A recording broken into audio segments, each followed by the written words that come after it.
قرآن مجید فرقان حمید کا 8واں پارہ سورہ انعام کے کچھ مندرجات پر کچھ دیر کے لیے گفتگو اللہ اپنی بارگاہ ناز میں قبول فرمائے۔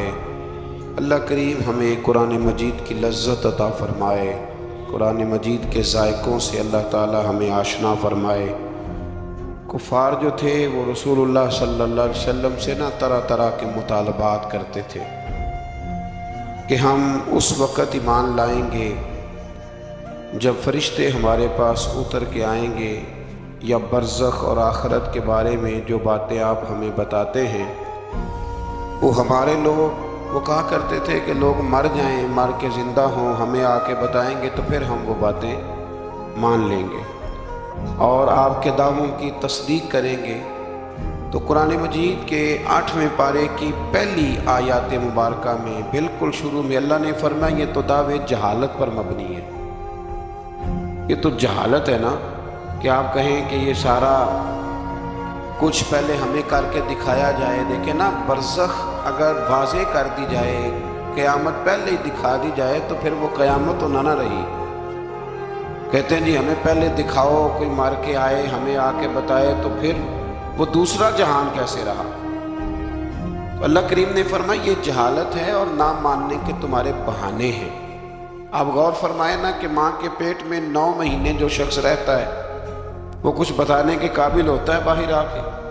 ایک جہان میں وہ رہا ہے نا، اس نے وقت گزارا ہے۔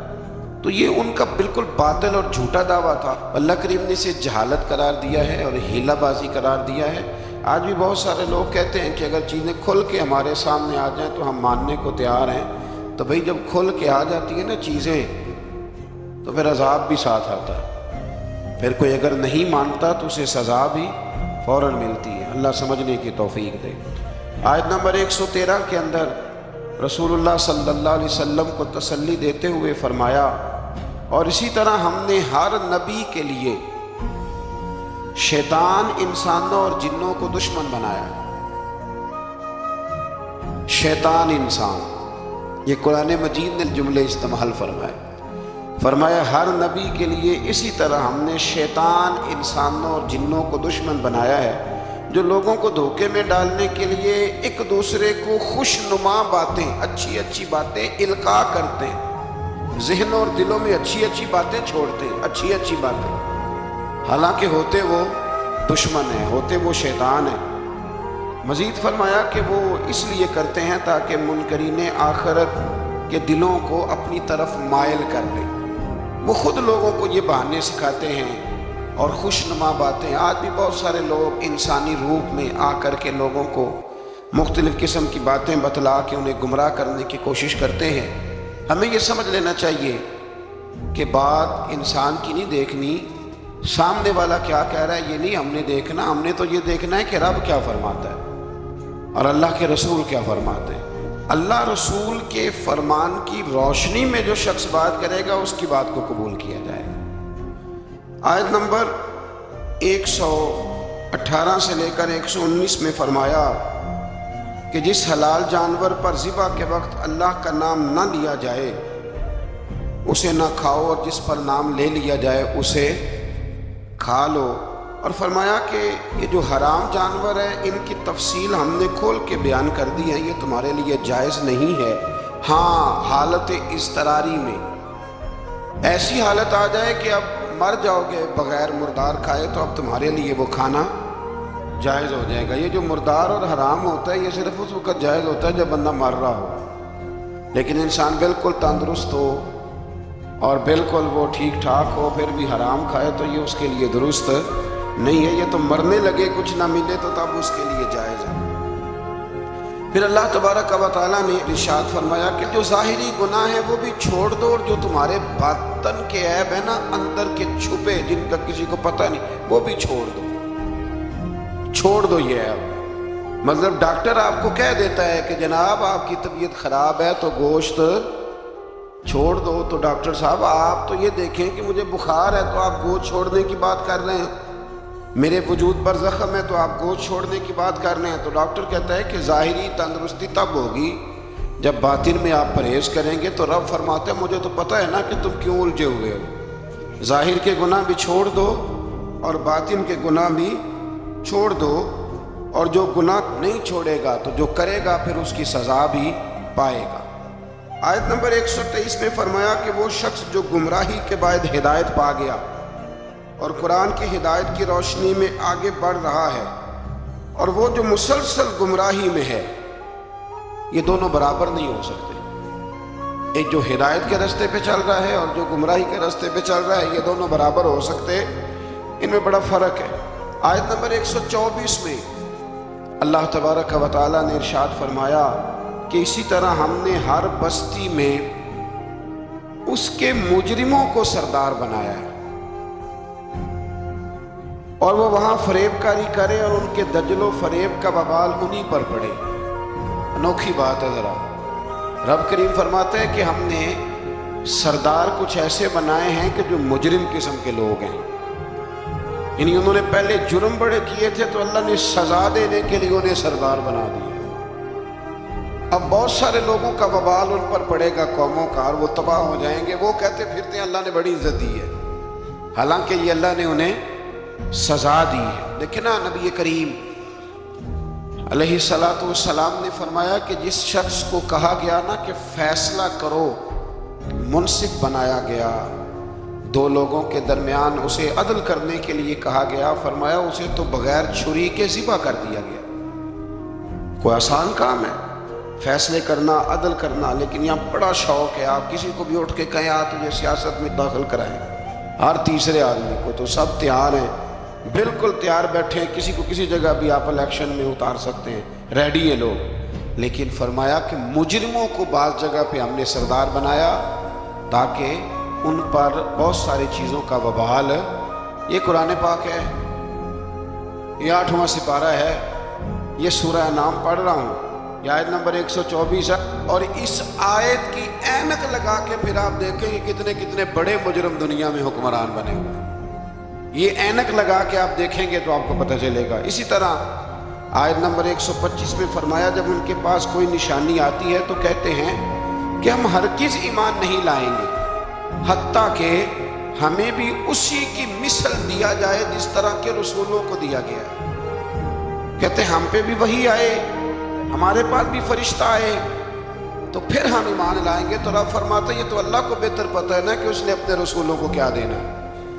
اب یہاں یہ مسئلہ بن گیا کہ لوگ کہتے ہیں بعین ہی وہی چیز ہمیں بھی نظر آئے گی تو پھر ہم آگے بڑھیں گے۔ اللہ کریم نے فرمایا یہ رب کریم کو زیادہ پتہ ہے۔ آیت نمبر 126 کے اندر فرمایا سو اللہ جس کو ہدایت دے اس کا سینہ اسلام کے لیے کھول دیتا ہے، اور جس کو اللہ گمراہی مقدر فرماتا ہے یا فرمانا چاہتا ہے تو اس کے سینے کو قبول حق کے لیے گھٹا ہوا اور تنگ کر دیتا ہے۔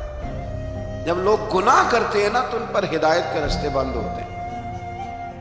ان اللہ لا یہدی القوم الفاسقین، قرآن مجید نے ایک جگہ پہ کہا کہ اللہ فاسقوں کی قوم کو ہدایت نہیں دیتا۔ جب گناہ زیادہ انسان کرتا ہے تو اسے بڑی سزا یہ ملتی ہے کہ اللہ تبارک و تعالیٰ اس کے لیے ہدایت کا راستہ بند فرماتا ہے، اور جب انسان نیکیاں کرتا ہے، کوئی خیر کا کام کرتا ہے، پھر اللہ تبارک و تعالیٰ اس کے حق میں رحمت والے فیصلے فرماتا ہے۔ شیخ شہاب الدین سہروردی رحمۃ اللہ علیہ کا میں ایک کال پڑھ رہا تھا، کسی نے ان سے کہا کہ آپ اپنے آپ کو کیسا محسوس کرتے ہیں؟ تو فرماتے ہیں رب کو کوئی نیکی پسند آ گئی تھی تو اس نے مجھے ماں باپ بھی بڑے شانوں والے دیے، استاد بھی بڑے شاندار دیے، اور پھر رب نے میری غوث اعظم شیخ عبد القادر جیلانی سے ملاقات بھی کرا۔ تو جب آپ کو نیکی کرتے ہیں تو پھر اللہ آپ کو اچھے اچھے رستے ہدایت کے عطا کرتا ہے۔ آیت نمبر 130 میں فرمایا اسی طرح بعض ظالموں پر بعض کو مسلط کر دیتے ہیں کیونکہ وہ معصیت کے کام کرتے ہیں۔ کئی دفعہ ظالم پر ظالم بھی مسلط ہو جاتا ہے، کئی دفعہ ظالم پر جب آنکھیں کھلتی ہیں تو انہیں سمجھ آتی ہے اوہو یہ تو مجھ سے بھی بڑا ظالم ہے، تو مل جاتے ہیں۔ اللہ سچی توبہ کی توفیق عطا فرمائے۔ اسی طرح آیت نمبر 131 اور 32 میں اتمام حجت کے لیے اللہ کریم نے فرمایا کہ اے جنات اور انسانوں کے گروہ، کیا تمہارے پاس رسول نہیں آئے تھے جو تم پر میری آیات بیان کرتے اور تمہیں اس قیامت کے دن کی ملاقات سے ڈراتے وہ کہیں گے ہم خود اپنے خلاف گواہی دیتے ہیں، خود کہیں گے کہ ہاں ہم گواہی دیتے ہیں کہ ہم نے غلط کیا، اور انہیں دنیا کی زندگی نے فریب میں مبتلا کر رکھا ہے۔ یہ گواہی اس وجہ سے دی گئی کہ آپ کا رب بستیوں کو ظلماً ہلاک کرنے والا نہیں ہے۔ فرمایا پہلے اللہ ان سے گواہی طلب کرے گا کہ رسول آئے، تمہیں ڈرایا، مانیں گے، اور قرآن یہ فرماتا ہے کہ اپنے خلاف گواہی دیں گے۔ اب اللہ تبارک و تعالیٰ انہیں سزا دے گا۔ اللہ کسی پر ظلم نہیں کرتا۔ آیت نمبر 137 میں مشرکین عرب کی جہالت کا ذکر ہے۔ جو فصل اللہ تعالیٰ اگاتا ہے اور جو مویشی اللہ پیدا فرماتا ہے، ان میں اللہ تعالیٰ کے ساتھ بتوں کو شریک کرتے، بلکہ بتوں کے حصے کو ضروری اور مقدس سمجھتے۔ اسی طرح اولاد کو قتل کرنا بھی مشرکین کی جہالت ہے۔ آیت نمبر 140 اور 141 میں اس بات کا بیان ہے کہ کفار و مشرکین نے زمانہ جاہلیت میں اپنے جانوروں اور اپنے کھیتوں کو 3 حصوں میں تقسیم کر دیا تھا۔ تو ان آیات میں اللہ نے فرمایا 3 حصوں میں انہوں نے بانٹ دیا تھا۔ وہ مویشی اور کھیت جن کے متعلق وہ کہتے تھے کہ ان سے نفع اٹھانا کسی شخص کے لیے جائز نہیں ہے، یہ ان کے باطل معبودوں اور بتوں کے لیے مخصوص ہیں۔ ان کو وہی شخص کھا سکتا ہے جس کو ہم کھلانا چاہیں، اور ان کو صرف وہی مرد کھا سکتے ہیں جو بتوں کی خدمت پر مامور ہوں۔ ایک پورا وہ ماحول بناتے تھے کہ یہ صرف وہ کھائیں گے جو بت خانے کے محافظ ہیں، اور کوئی نہیں کھا سکتے، عورتیں بھی نہیں کھا سکتی تھی۔ اسی طرح بعض مویشیوں کو بتوں کے لیے خاص کر کے ان پر سوار ہونا اور سامان لادنا انہوں نے حرام کر دیا تھا کہ یہ جی ہمارے بت کے نام کا جانور ہے، نہ اس پر سامان رکھنا ہے اور نہ ہم نے اس کو کھانا ہے۔ اور بعض جانوروں پر وہ ذبح کے وقت اللہ کا نام ہی نہیں لیتے تھے، یعنی ان کو بتوں کے نام پہ ذبح کر کے ان کا استعمال ممنوع قرار دیتے تھے۔ قرآن نے بتایا کہ یہ ان کی خود ساختہ باتیں۔ ہمارے اندر یہاں فرق کرنا بڑا ضروری ہے۔ جب ہم کوئی جانور کسی مخصوص کام کے لیے مخصوص کرتے ہیں تو وہ دراصل اللہ کے لیے ہی ہوتا ہے۔ کسی بزرگ کو صرف اس کا اصحال ثواب ہو سکتا ہے، اس سے زیادہ اس کی کوئی حیثیت نہیں ہے۔ جس طرح آپ کہتے ہیں کہ ولیمے کے لیے بکرا رکھا ہوا ہے، عقیقے کے لیے رکھا ہوا ہے، ہاں کچھ باتیں غلط ہیں، وہ نہیں ہونی چاہیے۔ مجھ سے ایک دفعہ ایک دوست نے مسئلہ پوچھا کہ ہمارے گاؤں میں خواتین جو ہیں وہ 11 بیویوں کی کہانی پڑھواتی ہیں، اور پھر وہ کچھ لڈو منگواتی ہیں، اور جب اس پر ختم دیتی ہیں تو وہ کہتی ہیں کہ یہ مرد نے نہیں کھانا۔ اللہ تعالیٰ سمجھنے کی توفیق عطا فرمائے۔ میں نے ویسے اس کو یہ جواب دیا تھا، میں نے کہا کہ بیویوں کو بتاؤ کہ لڈو مرد نے نہیں کھانے، حالانکہ بنائے مرد نے ہیں۔ یہ کتنی عجیب بیوقوفی کی بات ہے کہ جس نے بنائے ہیں وہ نہیں کھا سکتا۔ تو یہ اس قسم کی لایانی بے معنی باتیں نہیں ہونی چاہیے۔ عورتوں کو ہمیشہ یہ سمجھنا چاہیے کہ نہ تو وہ کسی کا معجزہ پڑھوا سکتی ہیں، نہ 10 بیویوں کی کہانی پڑھا سکتی ہیں۔ انہوں نے جب بھی پڑھانی ہے سورہ یاسین پڑھوانی ہے، سورہ رحمان پڑھوانی ہے، سورہ ملک کی تلاوت کرانی ہے، سورہ بقرہ پڑھانی ہے، قرآن مجید کو پڑھانا ہے۔ اور بڑا دل کرے کہ قرآن مجید کے بعد بھی ہم نے کچھ پڑھانا ہے تو پھر وہ میرے رسول اللہ پہ درود پاک پڑھوائیں، پھر نبی کریم کی ذات پر درود شریف پڑھائیں۔ آیت نمبر 142 سے لے کر 147 میں اللہ تعالیٰ نے پھلوں، کھیتوں، جانوروں کے ذریعے جو نعمتیں عطا کی تھیں ان کا ذکر فرمایا ہے، اور کہا ہے کہ اللہ تعالیٰ کی ان نعمتوں کو کھاؤ پر اسراف نہ کرو، فضول خرچی نہ کرو، اور شیطان کے نقش قدم پہ نہ چلو۔ پھلوں اور کھیتوں کی پیداوار میں اللہ تعالیٰ نے حق مقرر کیا ہے، عشر، کھیت کا عشر ہوتا ہے، فرمایا اس کو بھی ادا کرو، اور اسی میں حلال جانوروں کی اقسام بھی بیان فرمائیں، اور اس کے بعد ان قطعی حرام چیزوں کا بیان کیا جو پہلے بھی آ چکا ہے، اور یہ بھی فرمایا کہ یہود کی سرکشی کی وجہ سے ناخنوں والے جانوروں اور گائے اور بکری کی چربی کو ان پر حرام قرار دیا گیا تھا، انہوں نے اسے پگھلایا اور فروخت کیا۔ فرمایا بعض لوگ نافرمانی کرتے ہیں تو اللہ ان پر بعض چیزوں کو حرام قرار دیتا ہے۔ جو رب کریم کی زمین پر اللہ کی رضا کے مطابق چلتے ہیں اللہ انہیں بڑی آسانی عطا فرماتا ہے۔ آپ یقین کریں کبھی جب ہم پڑھتے ہیں نا پرانی قوموں کے حالات اور ان کے معاملات اور پھر امت مسلمہ کو دیکھتے ہیں تو آپ یقین کریں اللہ تعالیٰ نے ہمیں بڑا ہی آسان دین عطا فرمایا، بڑی آسان شریعت اور بڑا میٹھا ٹھنڈا طریقہ دین پر عمل کرنے کا۔ ہم بلا وجہ الجھ جاتے ہیں۔ بڑا سونا بڑا ٹھنڈا دین اللہ نے ہمیں عطا فرمائے، رب کریم ہمیں اس پر پورے عمل کی توفیق عطا فرمائے۔ آیت نمبر 149 میں فرمایا کہ ہر دور کے منکرین جو انکار کرنے والے تھے ایک نفسیاتی حربے کو بیان کیا۔ وہ جو کچھ بھی کر رہے ہیں کہ یہ اللہ کی مشیت ہے، اگر وہ نہ چاہتا تو ہم یہ سب کچھ نہ کر پاتے۔ یہ اکثر لوگ کہتے ہیں کہ اگر اللہ نہ چاہتا تو ہم یہ کام نہ کرتے۔ یہ ایک نفسیاتی حربہ ہے کہ اللہ نے طاقت دی ہے نا جی، تو یہ ایک نفسیاتی، اس کا بیان اللہ کریم نے یہاں ان آیات مقدسہ میں فرمایا۔ در حقیقت بات یہ ہے کہ اللہ کی مشیت اور ہے اور اس کی رضا اور ہے۔ مثلا مجرم کو سزا دینا اس کی مشیت ہے، لیکن اس کی رضا میں ہے کہ کوئی اس کی نافرمانی نہ کرے۔ اگر سب کو جبری طور پر اطاعت کے راستے پر ڈالنا اللہ تعالیٰ کی مشیت ہوتی تو پھر کسی کی مجال نہ ہوتی کہ اس کا حکم نہ مانے۔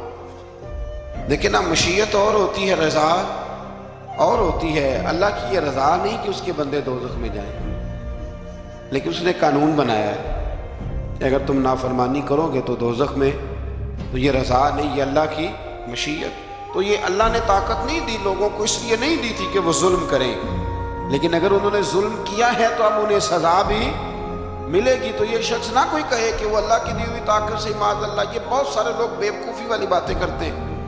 ایک دفعہ بزرگوں نے لکھا ہے کہ ایک شخص جو تھا وہ کسی کے باغ سے روز پھل توڑ کے کھا جایا کرتا تھا، تو مالک بڑا سیدھا سادہ تھا۔ مالک اس کو کہتا کہ بھئی تو روز میرے باغ سے پھل توڑ کے کھاتا ہے، تو وہ کہتا باغ بھی اللہ کا ہے، زمین بھی اللہ کی ہے، اور میں بندہ بھی اللہ کا ہوں۔ وہ چپ کر جاتا، سادہ آدمی تھا۔ بہت سارے لوگ کہتے ہیں نا جی آج، ایک صاحب مجھے کہنے لگے جی کل میرے ساتھ بڑا عجیب معاملہ ہوا، ایک بندے نے مجھے کہا تجھے قسم ہو اللہ کی جو جیب میں ہے سارا کچھ دے دے۔ میں نے کہا نہیں دینا چاہیے۔ تو وہ مجھے مشورہ دینے لگا، کہنے لگا حضرت جی اس نے اللہ کی قسم دی تھی۔ تو میں نے کہا مکان کتنے مرلے کا تیرا؟ کہنے لگا ہے 10 مرلے کا۔ کتنے کا ہے؟ کہنے لگا جی اللہ کا شکر ہے 60-70 لاکھ کا ہوگا۔ میں نے کہا ایک بندہ بلاؤں تجھے قسم دے تو اس کے نام رجسٹری کر دینا۔ کہنے لگے نہیں یہ نہیں ہو سکتا۔ تو میں نے کہا یہ کیسی کچی بات ہے کہ 500-700 کے لیے تجھے یاد ہے کہ یہ جائز ہے، لیکن وہ میرے دادا جی ایک بات کہا کرتے تھے، وہ دیہاتی لوگ ہوتے تھے تو دیہات کی مثالیں کئی دفعہ بڑی یاد رہ جاتی تھی۔ وہ کہا کرتے تھے کہ دودھ میں اور لسی میں مکھی گر جائے تو عورتیں اسے پھینک دیتی ہیں، لیکن اگر مکھن میں گر جائے نا تو پھر اس کو پھینکتی نہیں بلکہ مکھی نکال لیتی، کیونکہ گھی مہنگا ہوتا ہے نا تو لسی سستی ہوتی ہے۔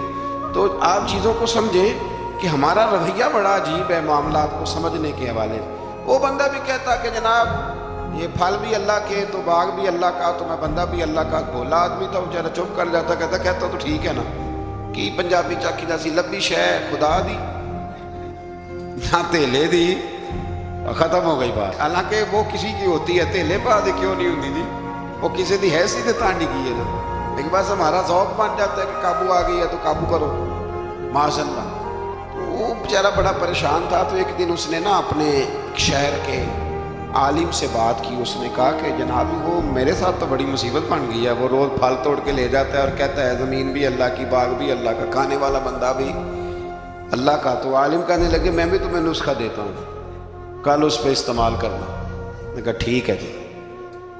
وہ وقت پہ آ گیا باغ کا مالک، تو جب وہ آیا نا پھل توڑنے، اس نے پھل بڑے سیر ہو کے کھائے، اس نے کھانے کا موقع دیا۔ جب وہ فارغ ہو گیا اس نے اس کو رسی کے ساتھ درخت کے ساتھ باندھ لیا اور ڈنڈا پکڑ لیا، اور جب مارنے لگا تو کہنے لگا یہ کیا؟ کہنے لگا یہ چھڑی کی توفیق بھی اللہ کی، رسا بھی اللہ کا، باندھنے والا بندہ بھی اللہ کا۔ اب تجھے جو پھینٹی لگے گی وہ بھی اللہ کی دی ہوئی طاقت سے لگے گی معاذ اللہ، اب تو کھا۔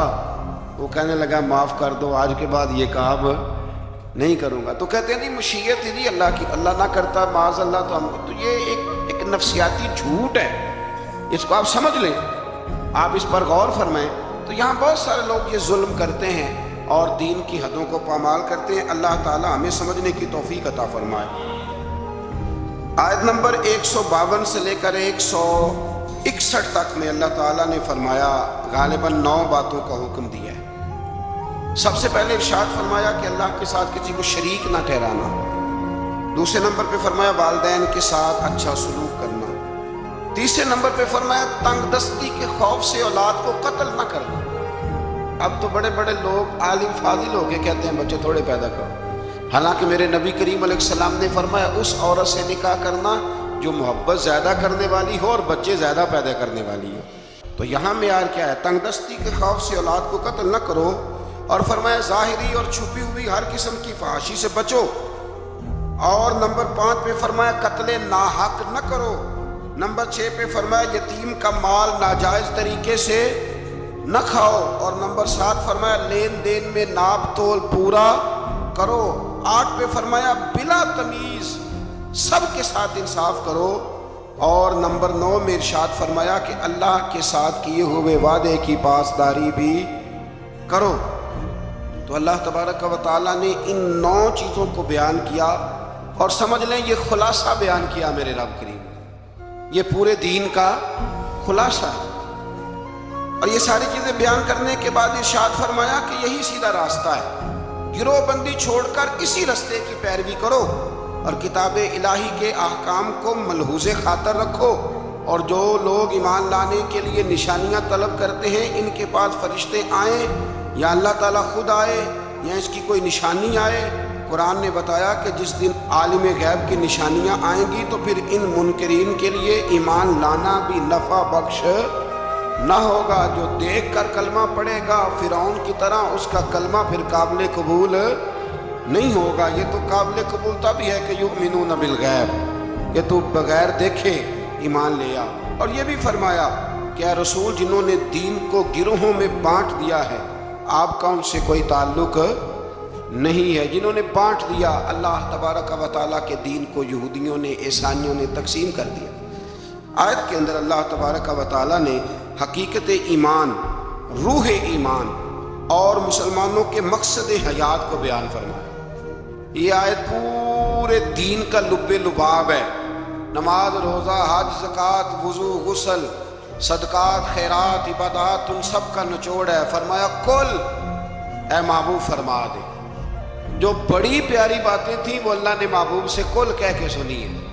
کہا محبوب ذرا کہو کیا ان صلاتی و نسکی و محیای و مماتی للہ رب العالمین۔ فرمایا محبوب فرما دیجئے کہ بے شک میری نماز، میری قربانیاں، میرا دنیا میں ظاہری طور پہ رہنا یا میرا پردہ کر جانا سب اس رب کے لیے ہے جو تمام جہانوں کے پالنے والا ہے۔ یہ لب لباب ہے۔ حضرت مجدد الفسانی رحمۃ اللہ علیہ فرمایا کرتے تھے 3 چیزوں کا نام دین ہے، علم، علم پر عمل، اور عمل میں اخلاص، ریاکاری نہ ہو۔ فرمایا 3 کام کر لے تیرا دین مکمل ہو جائے۔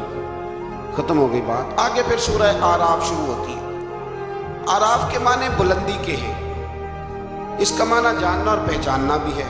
اصحاب اعراف کے بارے میں ایک قول تو یہ ہے کہ ان کی نیکیاں اور گناہ برابر ہوں گے، ان کا مقام جنت اور دوزخ کے درمیان ہوگا۔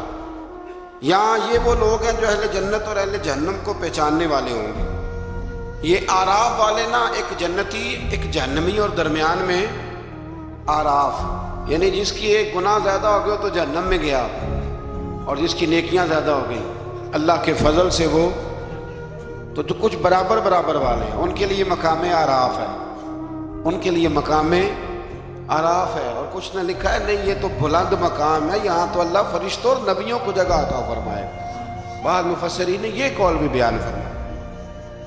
اس سورہ مبارکہ کی ابتدا میں سرکار دو عالم صلی اللہ تعالیٰ علیہ وسلم کو تسلی دی گئی کہ آپ کفار کے ظلم سے، بے وفائی سے اور ان کے سخت رویے سے تنگ دل نہ ہوں، بلکہ آپ اپنا فرض ادا کرتے رہیں اور کتاب مقدس کی تبلیغ بھی آپ کرتے رہیں اور سرگرم ہو کے کرتے رہیں۔ ان سے آپ کو پریشان ہونے کی ضرورت، یعنی اس کا معنی یہ ہے کہ رب کریم آپ کے پیغام کو پوری دنیا میں پھیلا دے گا۔ گھوڑا جب دوڑتا رہتا ہے تو وہ اپنی منزل تک پہنچ جاتا ہے، لیکن جو جھاڑیاں اس کے پیروں کو لگتی ہیں وہ لگتی تو ہیں، لیکن اگر وہ چلتا رہے تو وہ نیچے ہی رہ جاتی ہیں۔ تو یہ نبی پاک کے وسیلے سے مجھے تو یوں لگتا ہے رب نے ہمیں سمجھایا ہے کہ تم نہ اپنا کام کرتے رہو، کسی کے سخت رویے کو ملحوظ خاطر لانے کی کوئی ضرورت ہے۔ اس سے آگے آیت نمبر 5 کے اندر اللہ کریم نے بتایا ہے کہ بعض بستیوں میں دوپہر کو سوتے ہوئے عذاب آیا، اور جب عذاب آیا تو پھر ان کے مکینوں نے اقرار کیا کہ ہاں ہم ظالم ہیں، یہ ہمارے ظلم کی وجہ سے آیا۔ قیامت کے دن اعمال کا وزن کیا جانا حق ہے، وزن کیا جائے۔ جن کی نیکیوں کا پلڑا بھاری ہوگا وہ فلاح پائیں گے اور کامیاب ہوں گے، اور جن کی نیکیوں کا پلڑا ہلکا ہوگا وہ نقصان اٹھانے والوں میں سے۔ آج میں زمین میں انسان کے آباد کرنے اور ذرائع معاش مہیا کرنے کی نعمتوں کا ذکر فرمایا، اور فرمایا بہت کم لوگ ہیں جو شکر ادا کرتے ہیں، بڑے کم ہیں جو شکر ادا۔ اللہ فرماتا ہے شکر ادا کرنے والے تھوڑے ہیں، اور ناشکری کرنے والے آٹومیٹک بات ہے، ناشکری کرنے والے۔ اچھا وہ کبھی کبھی میں سوچتا ہوں کہ کبھی رجیا بندہ ملے نا، کوئی پیسے ہیں۔ پاکستان میں جو لوگ دنیا کے مالداروں میں شامل ہو گئے ہیں نا، پاکستان کے نہیں، ایشیا کے نہیں، دنیا کے مالداروں میں، ان کے کاروبار بھی ابھی جاری ہیں، اور ابھی تک انہوں نے جھاڑو پکڑا ہوا پیسے جمع کرنے کی۔ سیر ہونے کا کوئی جگہ کوئی مقام ہو، آپ یقین کریں، ایک مشورہ چھوٹا سا، اس پہ عمل کر کے دیکھیں، کبھی نہ زندگی میں، کبھی اللہ کی رضا کے لیے تھوڑی دیر کے لیے پیسوں کے دولت کے چکر سے نکل کے بھی دیکھیں، فقط شکر والا ذہن بنائیں۔ یعنی میری رائے یہ ہے کہ رمضان المبارک الحمدللہ 2 دن رہ گئے پہلا عشرہ ختم ہونے میں، یہ 2 دن پورے، صرف 2 دن، زیادہ کی طلب نہیں کرنی، بس جتنے پچھلے ملے ان پہ صرف شکر ہی کرنا۔ اور بھائی سنو، فضل کی طلب تو ہر وقت کرنی ہے، لیکن پچھلے کا شکر ادا کریں۔ لئن شکرتم لازیدنکم، شکر کرنے سے نعمتیں محفوظ ہو جاتی ہیں اور اللہ ان میں اضافہ فرما دیتا ہے۔ اللہ سمجھنے کی توفیق عطا فرمائے۔ آیت نمبر 12 سے لے کر 28 تک پھر حضرت آدم علیہ السلام اور جناب حوا کا واقعہ، پھر شیطان کی وہ ساری بات۔ یہ واقعہ قرآن پاک میں کم و بیش 7 جگہ پہ بیان ہوا ہے۔ یہاں بھی بیان کیا گیا کہ اللہ تعالیٰ نے اس کو کہا سجدہ کر، پر اس نے سجدہ نہ کیا، اور نہ کرنے کے بعد پھر اس نے یہ کیا کہ حضرت آدم علیہ السلام کے پاس گیا اور ان سے بھی اجتہادی خطا کرائی۔ میں جو لفظ بول رہا ہوں اس پر غور کریں، اجتہادی خطا، یہ لفظ آپ نے یاد رکھنا ہے۔ یہ حضور نے فرمایا کہ مجتہد جو ہوتا ہے نا، جو بالغ نظر ہوتے ہیں لوگ، جن کی پوری نظر ہوتی ہے معاملات پہ، وہ اگر کبھی بھول جاتے ہیں تو اس کا مطلب ہے کہ وہ چیزوں کو سمجھنے میں کسی جگہ ان سے اگر بھول ہو گئی تو اللہ اسے ان کی سزا نہیں دیتا، بلکہ وہ ایک اجتہادی خطا ہے، خلاف اولا ہے۔ یہ کام حضرت آدم علیہ السلام سے بھی ہو گیا۔ وہ شیطان نے پھر جا کے ان سے کہا، جب وہ جنت میں چلے گئے تو ان سے جا کے کہنے لگا کہ آپ اگر جس درخت کا پھل کھانے سے اللہ نے روکا ہے، اگر آپ کھا لیں گے نا تو آپ حیات ملے گی، کبھی مریں گے نہیں۔ تو پھر وہ پھل انہوں نے کھا لیا۔ پھر آپ اس واقعے کی تفصیلات کو جانتے ہیں۔ ان آیات میں اللہ کریم نے بالخصوص یہ ذکر فرمایا ہے کہ پھر شیطان نے رب کریم سے کہا کہ مجھے مہلت دے تاکہ میں تیرے بندوں کو گمراہ کروں۔ اللہ نے اسے مہلت عطا کی۔ کب تک مہلت دی؟ اللہ تبارک و تعالیٰ نے قیامت تک کے لیے مہلت عطا کی۔ تو میرے بھائی، شیطان مہلت لے کے آیا گمراہ کرنے۔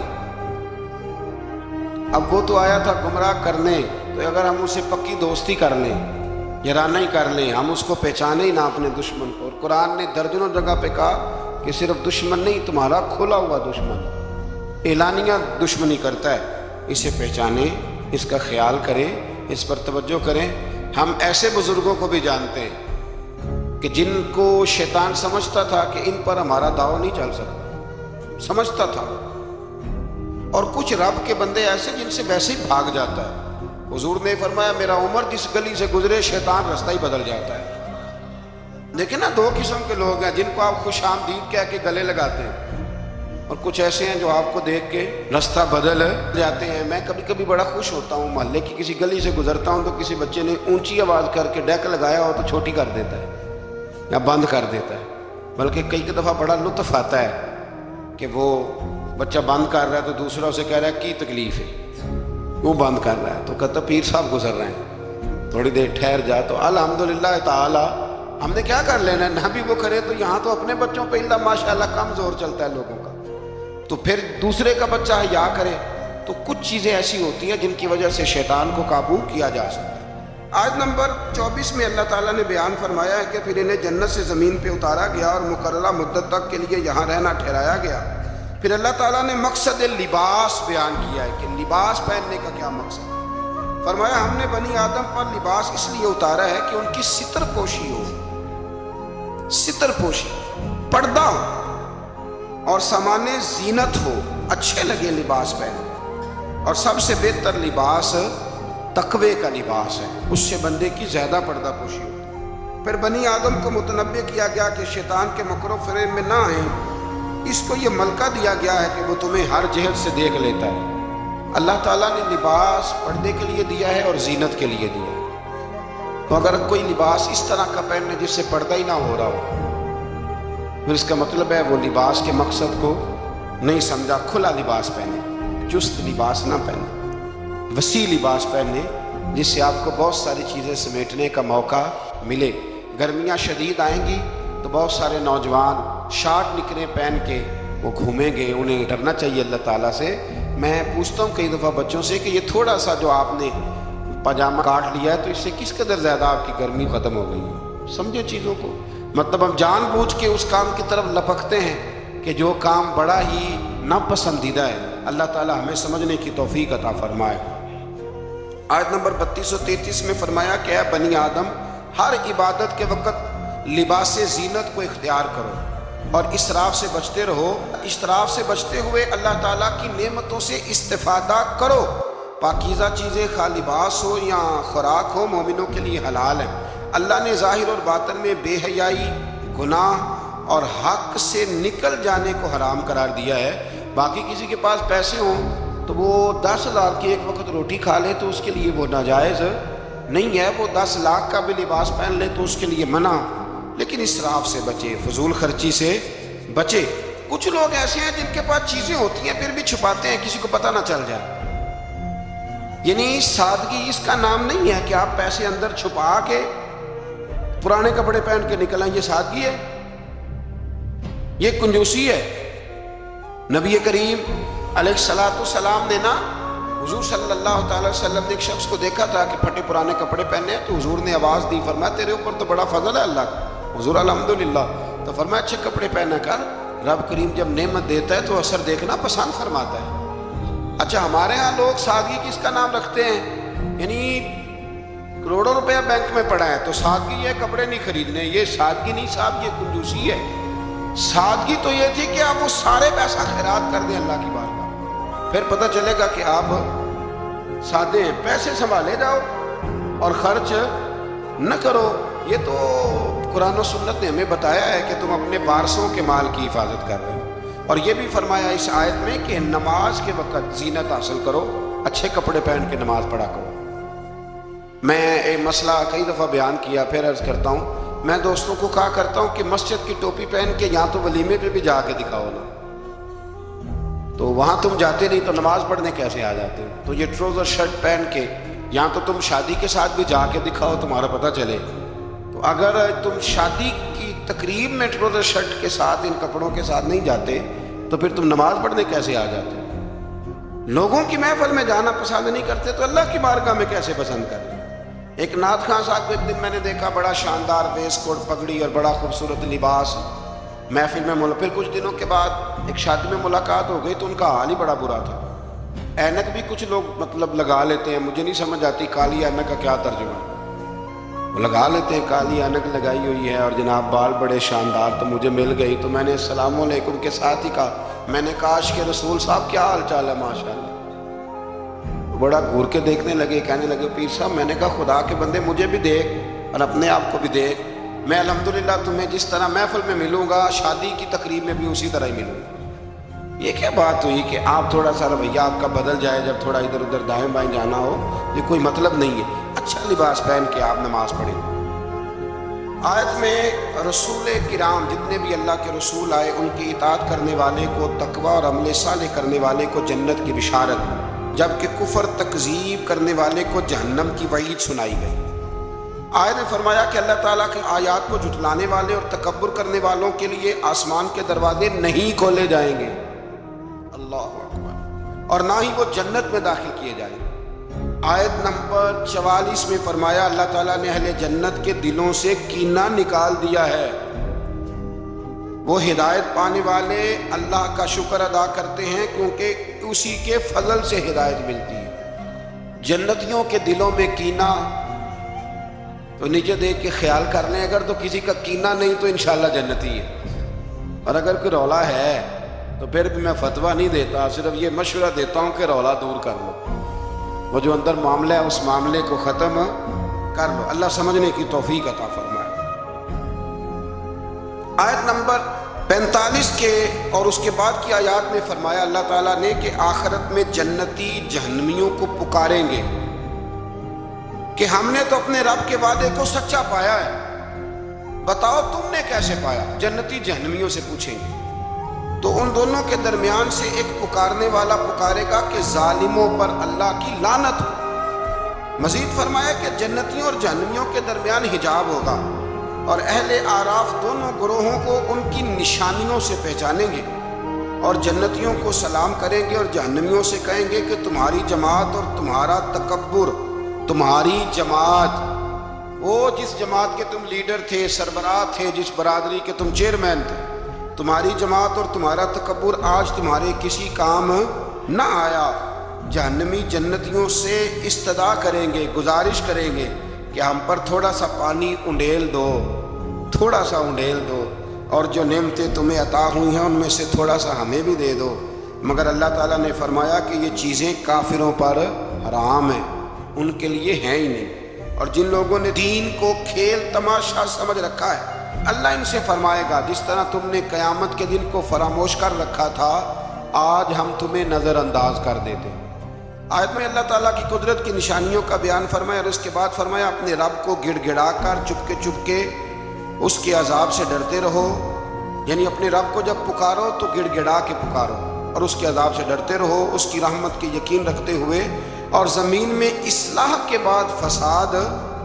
آیت کے اندر اللہ تعالیٰ نے باران رحمت یعنی بارش کے نظام کے بارے میں بتایا کہ اس کے حکم سے ہوائیں پانی سے بھرے ہوئے بادلوں کو چلا کر لے جاتی ہیں اور بنجر زمین پر برسا کر اس میں اللہ کی نعمتیں پیدا کر دیتی ہیں۔ سبحان اللہ۔ فرمایا ہوائیں بھی میں ہی چلاتا ہوں، بارشیں بھی میں ہی برساتا ہوں، اور تمہاری بنجر زمین کو آباد بھی میں ہی کرتا ہوں۔ تم آتے ہو تو فصل باندھ کے نکل جاتے ہو، پھر کو کہنا عشر دے دو تو کہتا خرچے نہیں پورے ہوں گے، پھر سب ادھر الجھ جاتے۔ اسی طرح مردوں کو دوبارہ زندہ فرمائے گا۔ پھر فرمایا کہ اچھی زمین اللہ کے حکم سے سبزہ اگاتی ہے اور خراب زمین باغ و بہار نہیں لاتی۔ یہ مثالیں دے کے قرآن یہ بتاتا ہے کہ انسان کے دل و دماغ کی زمین کا حال بھی ایسا ہی ہے، یعنی پاکیزہ دل و دماغ میں ایمان قرار پاتا ہے اور اعمال کے ثمرات پیدا ہوتے ہیں، جبکہ خبیث دل و دماغ میں خیر کے پھل اور پھول پیدا نہیں ہوتے۔ کہتے ہیں جی میں تو بڑا عرصہ رہا ہوں پر مجھے تو وہاں سے کچھ نہیں ملا۔ تو اگر آپ پلستر کرا کے گئے ہوں دل پہ سیمنٹ کا تو پھر کیسے ملے گا؟ کچھ ایسے بھی ہوتے ہیں، کوئی آیا اور لے کے چلا گیا۔ ہاں، زمین سرسبز و شاداب ہونی چاہیے۔ ابو جال نے نا پکی چپس کرائی تھی، اوپر ٹائلیں لگوائی ہوئی تھی، تو سامنے آیتیں آتی رہیں پر اسے کوئی اثر نہ ہوا۔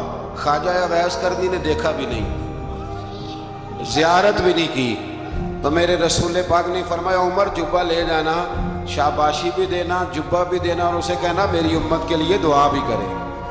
تو سمجھ لیں چیزوں کو کہ اندر کا بھی تھوڑا سا نا لحاظ رکھیں۔ اللہ سمجھنے کی توفیق عطا فرمائے۔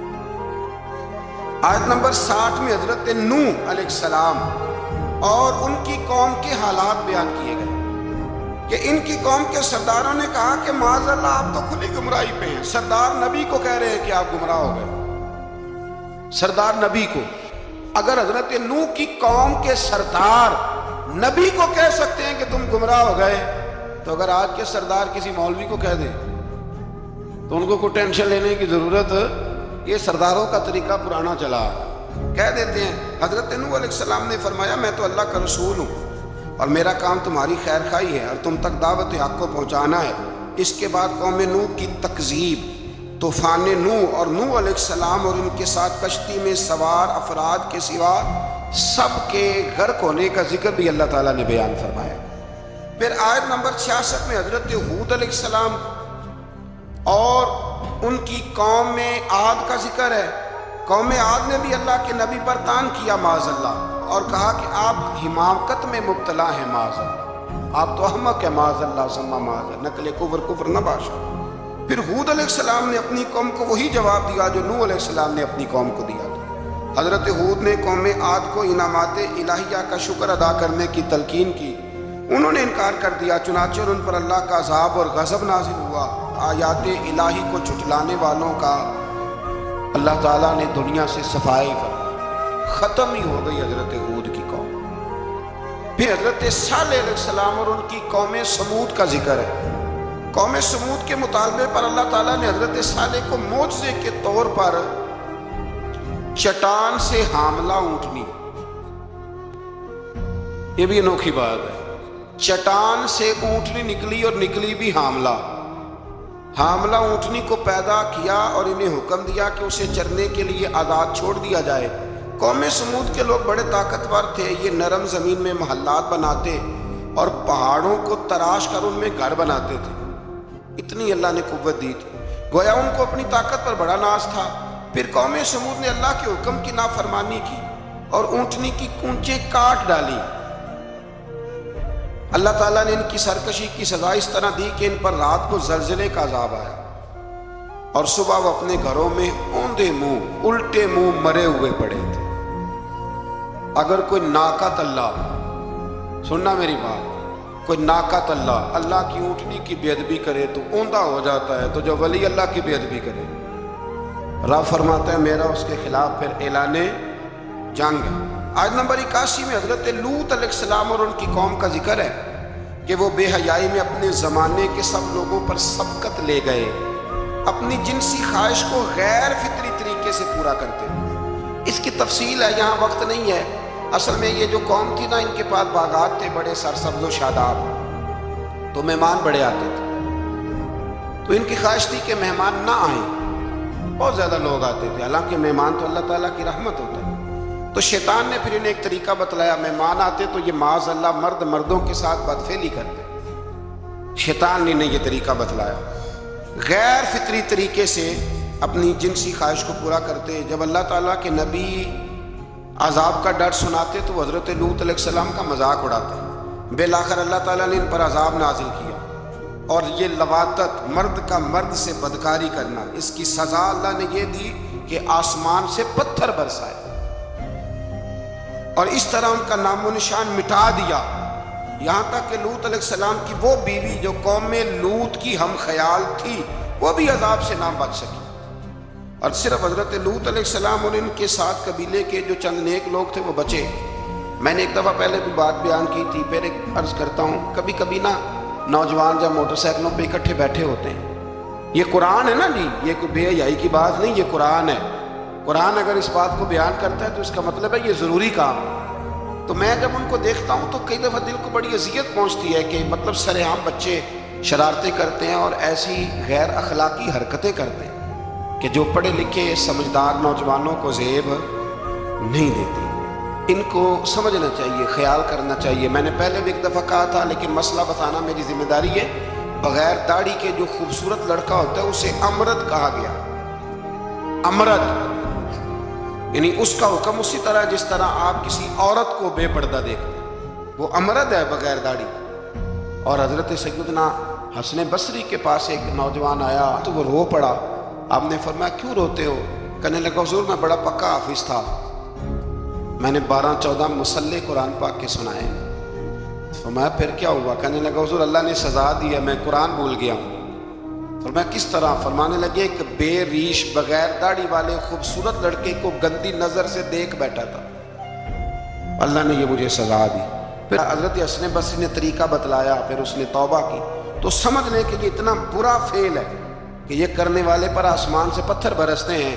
حضرت لوط کی قوم پر تو آج اگر قوم یہ کام کرے، ہم جنس پرستی، عورتوں کا عورتوں کے ساتھ شادی ہونے تک کے واقعات، عورت کے عورت کے ساتھ، مرد کے مرد کے ساتھ، لوگ اس کو آزادی کا نام دے رہے ہیں۔ یہ آزادی نہیں، یہ بے حیائی ہے، یہ فحاشی ہے، یہ عریانی ہے۔